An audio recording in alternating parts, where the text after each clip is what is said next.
큰 걱정이 또 하나 있습니다. 한국 대학에 재학 중인 중국인 유학생들이 이제 곧 개학을 맞아 돌아올 때가 됐습니다. 교육부는 일단 2주간 격리를 시켜서 등교하지 못하도록 하겠다는 계획을 밝힌 바 있는데 이게 가능한 것인지 따져보도록 하겠습니다. 자, 강동 기자. 예. 국내 대학에 재학 중인 중국인 유학생들은 대략 몇 명이나 됩니까? 그러니까 상당히 많습니다. 한 7만여 명 정도 되는데요. 다른 나라에서 온 유학생들과 비교해봐도 최대 규모라고 할 수 있습니다. 자, 그런데 이렇게 많은 수의 학생들을 어떻게 격리를 하겠다는 거죠? 일단 기숙사에 입실하는 중국인 학생들에게 이 1인 1실을 배정해서 2주 동안 격리를 시키고 이 외출이나 다른 사람과 접촉을 자제하게 한다는 겁니다. 자, 보통 대학 기숙사를 가보면 예. 2인실 또는 4인실이 기본인데 방이 그만큼 여유가 있습니까? 그러니까 대학마다 중국인 유학생 규모와 그리고 기숙사 상황이 다르겠지만요. 현실적으로는 어렵다고 할 수 있습니다. 자, 앞으로 620여 명이 입국 예정을 할 것으로 알려진 인하대에 저희가 이제 1인 1실이 가능하냐 이런 입장을 물어봤더니요. 불가능하다 이런 답변을 받았습니다. 자, 특히 지방에 있는 대학일수록 더 상황은 열악합니다. 이 충북 청주대는 아예 중국인 유학생들의 입국 날짜를 조정해서 100명씩 수용하겠다는 계획이고요. 자, 호남대는 커튼으로 방을 나눠서 한 방에 2명씩 수용한다고 합니다. 자, 부산 동의대는요, 이 교회 호텔을 이용한다고 이야기하고 있습니다. 학교들이 비상이 걸렸겠군요. 예. 정부가 좀 꼼꼼히 따져보고 대책을 발표했으면 좋았을 텐데 너무 성급하게 발표한 것 아닌가요?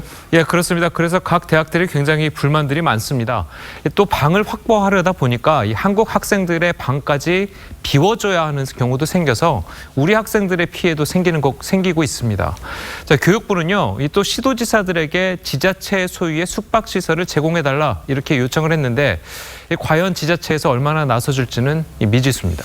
자, 이렇게 격리하는 것 자체도 문제입니다만 예. 또 이 학생들이 밖으로 나가지 못하도록 관리도 해야 되고 또 밥도 챙겨줘야 되고 이런 예. 문제들이 있을 텐데 이건 그럼 또 누가 합니까? 이것도 마찬가지로 대학에서 해야 됩니다. 비용도 문제인데요. 정부는 예비비로 지원하는 방안을 검토 중이라고는 하는데 이 전액 지원은 힘들 수도 있다고 합니다. 들어보시죠.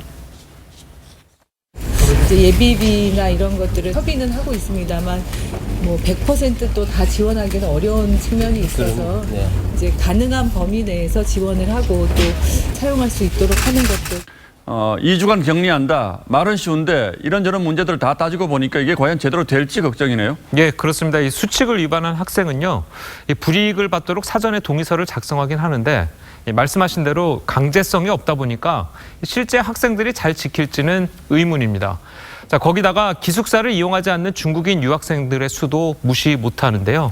원룸 같은 곳에서 자취하는 중국인 유학생들의 경우에는 자가 격리를 해야 되는데 학교가 관리하는 데 한계가 있을 수밖에 없어서 이 관리의 사각지대가 될 가능성이 높습니다.